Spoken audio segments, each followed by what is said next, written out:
Baik, sebelumnya Bismillahirrahmanirrahim. Assalamualaikum warahmatullahi wabarakatuh. Perkenalkan, nama saya Aldi Furul Rahmanda, dari Prodi Pendidikan Kejuruan S2 Pasca Sarjana UNES dengan NIM 0501522031. Nah, di sini saya akan sedikit menjelaskan tentang kerangka kualifikasi nasional ataupun bisa sering disebut NQF ataupun National Qualification Framework, tepatnya di negara Jerman. Begitu. Lanjut. Nah, bisa dilihat di sini peta negara Jerman. Jerman ini terletak di benua Eropa yang dikelilingi oleh beberapa negara-negara lainnya seperti ada Polandia, terus Republik Ceko, terus juga ada Belanda, ada Prancis juga ya, dan sebagainya. Austria. Lanjut. Eh, Selanjutnya ada penjelasan singkat. Jadi di Jerman itu kesepakatan akhir tentang kerangka kualifikasi nasional ataupun NQF-nya itu untuk digunakan untuk belajar sepanjang hayat berdasarkan hasil belajar, dan disebutnya kalau di Jerman itu DQR atau Deutscher Qualifikationsexamen.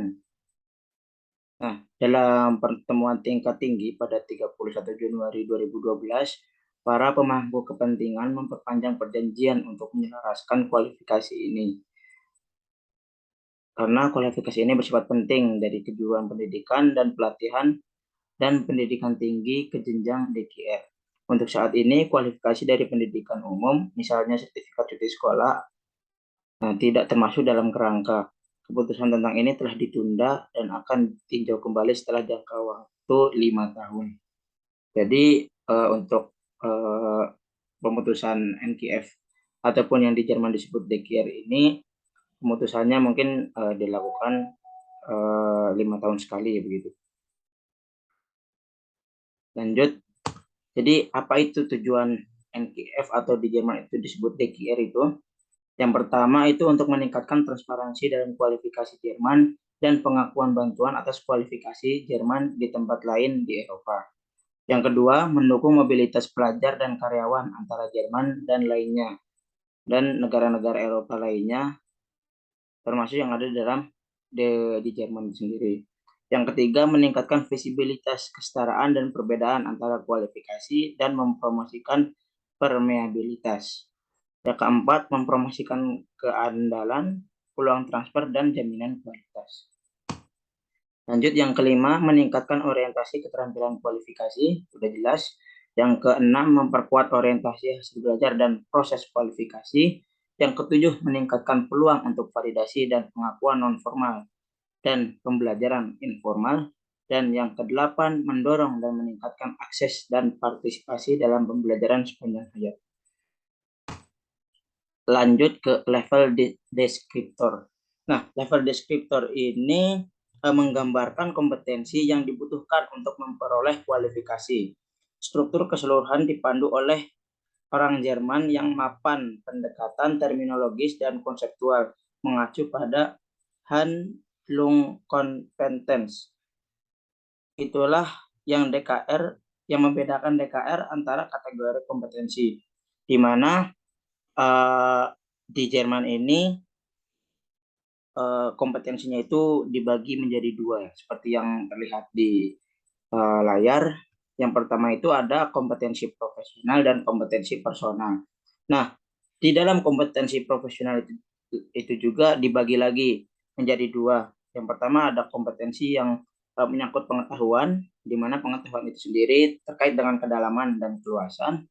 Ada pula skill. Nah, skill itu terdiri dari instrumental dan keterampilan sistemik dan bisa memiliki pertimbangan yang matang. Selanjutnya ada kompetensi personal, di mana di dalamnya terdapat dua. Yang pertama ada kompetensi sosial dan otonomi. Kompetensi sosial itu sendiri meliputi skill kepemimpinan dan kontribusi atau keterlibatan, serta kemampuan berkomunikasi. Lalu ada otonomi, di mana otonomi itu sendiri melingkupi tanggung jawab otonom, refleksivitas atau kepekaan, dan kompetensi belajar. Lanjut, sebenarnya apa rencana ke depan dengan dibentuknya NKF atau di Jerman itu disebut DKR ini? Yang pertama, ke depannya bakal ada pengembangan DKR tertanam dalam konteks reformasi yang lebih luas untuk memperkuat orientasi berbasis hasil pendidikan dan pelatihan yang ada di Jerman. Yang kedua, perkembangan DKR juga ditandai dengan visi yang komprehensif dan seperangkat deskriptor level yang koheren, mencakup semua level dari pendidikan dan pelatihan. Yang ketiga, ada diskusi intens tentang pengaruh paradigma baru mungkin memiliki pekerjaan sebagai prinsip pengorganisasian yang utama di Jerman dan seterusnya, ataupun di pasar tenaga kerja begitu. Yang keempat, akan dilakukannya pengembangan DKR nanti juga akan maksudnya pengembangannya itu akan kuat dan luas itu. Keterlibatan pemangku kepentingan dari semua subsistem pendidikan dan pelatihan yang ada di Jerman meliputi pendidikan umum, FIT berbasis sekolah dan pekerjaan, dan dari tenaga kerja pasar, kementerian, dan lender-lender itu sendiri, kayak melingkupi negara-negara yang ada di Jerman itu sendiri. Yang kelima, para pemangku kepentingan juga sepakat bahwa penyelarasan kualifikasi dalam pendidikan Jerman ke tingkat referensi DKR tidak boleh menggantikan sistem akses yang ada. Begitu. Mungkin segitu saja presentasi dari saya. Tentunya masih sangat banyak sekali kekurangan. Mungkin teman-teman yang lain yang melihat video ini memiliki pengetahuan yang lebih ataupun masukan-masukan bisa memberikan masukan kepada saya, bisa hubungi nomor yang tertera ataupun mengirim email yang tertera di video. Sekian, terima kasih, kurang lebihnya mohon maaf. Wassalamualaikum warahmatullahi wabarakatuh. Template PowerPoint ini saya download dari Slideshow. Terima kasih.